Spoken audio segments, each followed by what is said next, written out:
Assalamualaikum warahmatullahi wabarakatuh. Hai anak-anak, apa kabar? Sudah siap belajar IPA hari ini?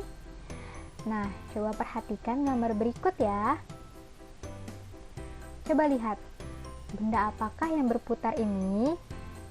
Ya, benar sekali, ini adalah bumi. Bumi merupakan planet ketiga dalam galaksi Bima Sakti. Dan bumi juga merupakan satu-satunya planet yang dihuni oleh makhluk hidup. Bumi memiliki bentuk bulat seperti bola. Nah, kita tahu kalau bola hanya memiliki selimut yang menyelimuti permukaannya, sedangkan bagian dalamnya itu kosong. Bagaimana ya dengan bumi kita? Apakah dalamnya juga kosong atau memiliki isi? Nah, kira-kira jika memiliki isi, bumi ada berapa lapis ya? Untuk menjawab pertanyaan tersebut, hari ini kita akan belajar tentang lapisan penyusun bumi.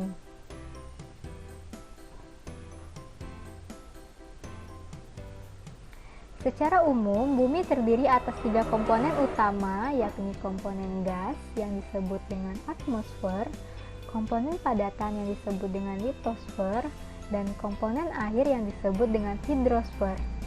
Selain 3 komponen utama tersebut, bumi juga memiliki komponen lainnya, yaitu bumi bagian es disebut dengan kriosfer dan bumi tempat berlangsungnya kehidupan dinamakan biosfer. Yang pertama kita akan membahas tentang atmosfer. Atmosfer adalah lapisan uap yang menyelimuti bumi yang terdiri dari gas. Nah, jika dilihat pada gambar, gas penyusun atmosfer itu terdiri dari berbagai gas. 78%-nya disusun oleh nitrogen, kemudian 21%-nya disusun oleh oksigen, sedangkan 1% disusun oleh gas-gas lain, yaitu ada argon, karbon dioksida, neon, helium, metana, kripton, xenon, hidrogen, dan ozon. Atmosfer pada awalnya terbentuk dari letusan gunung berapi yang kaya nitrogen dan karbon dioksida, akan tetapi sedikit oksigen. Kemudian, organisme fotosintetik seperti tumbuhan mengolah karbon dioksida menjadi oksigen dan melepaskannya ke atmosfer.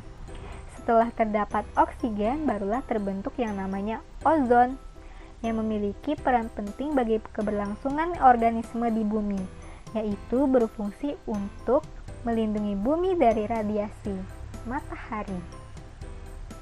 Nah, atmosfer ini terdiri dari beberapa lapisan.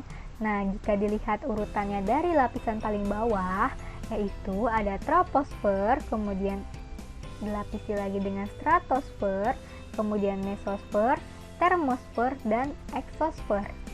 Bisa dilihat pada gambar.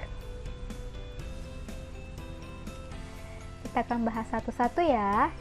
Yang pertama ada troposfer. Ketinggian troposfer terhitung mulai dari permukaan laut hingga 10 km di atas permukaan laut. Sebagian besar troposfer terbentuk dari uap air dan 75% terdiri atas gas-gas atmosfer. Troposfer merupakan tempat berlangsungnya sistem bumi seperti hujan, angin, salju, dan awan. Nah, jika sekarang kita keluar rumah, kemudian memandang ke atas, nah itulah bagian dari troposfer. Yang ada awan, langit berwarna putih dan biru, kemudian tempat terjadinya hujan. Kemudian, lapisan berikutnya ada stratosfer. Stratosfer memiliki ketinggian antara 10 sampai 50 km di bawah permukaan laut. Lapisan stratosfer memiliki sedikit awan namun tidak ada aktivitas cuaca, sehingga tidak mengganggu penerbangan. Sebagian besar stratosfer terdiri atas gas ozon. Nah, jadi di lapisan inilah berfungsi atau terdapatnya ozon yang berfungsi untuk melindungi bumi kita dari radiasi sinar matahari. Selanjutnya ada mesosfer. Lapisan mesosfer terletak pada ketinggian 50-85 km di bawah permukaan laut. Lapisan ini menjadi lapisan pelindung bumi dari benda-benda luar angkasa Kebanyakan meteor yang menuju bumi akan terbakar habis di lapisan mesosfer ini. Selanjutnya ada termosfer. Termosfer memiliki suhu yang sangat panas, yaitu mencapai 1982 derajat Celcius dan memiliki ketinggian antara 85 sampai 500 km di bawah permukaan laut. Lapisan termosfer ini berfungsi sebagai pelindung bumi dari radiasi ultraviolet.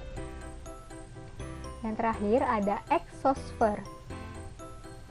Lapisan eksosfer terdapat pada ketinggian lebih dari 500 km di bawah permukaan laut. Kandungan utama dari eksosfer adalah gas hidrogen. Nah, di lapisan ini tekanan udara itu sangat rendah ya. Nah, itu tadi lapisan-lapisan atmosfer. Selanjutnya, kita akan belajar tentang litosfer. Apakah itu litosfer? Litosfer merupakan lapisan batuan yang ada di bumi. Dalam pengertian luas, litosfer diartikan sebagai seluruh bagian padat bumi, termasuk intinya. Struktur padat bumi terdiri atas kerak bumi, mantel, dan inti bumi. Kerak bumi dibedakan menjadi kerak benua dan kerak samudra. Kerak benua merupakan kerak bumi yang berada di daratan, kerak samudra merupakan kerak bumi yang berada di lautan. Kemudian ada mantel bumi yang terdiri atas mantel atas dan mantel bawah.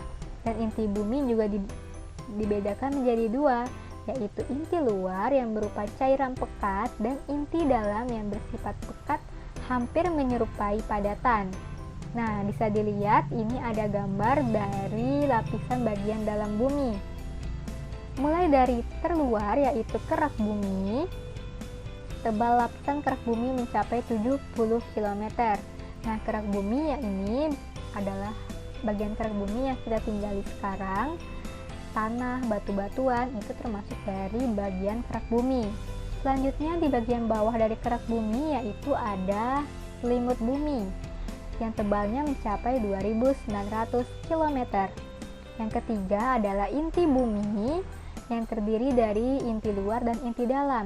Inti luar tebalnya yaitu 2000 km, terdiri atas besi cair dengan suhu 2200 derajat Celcius. Sedangkan inti dalam diameternya itu mencapai 2700 km, terdiri atas nikel dan besi. Suhunya mencapai 4500 derajat Celcius. Sangat panas. Itulah sebabnya adanya larva dari Gunung Merapi yang bersumber dari inti bumi. Selanjutnya, yang terakhir kita akan membahas tentang hidrosfer.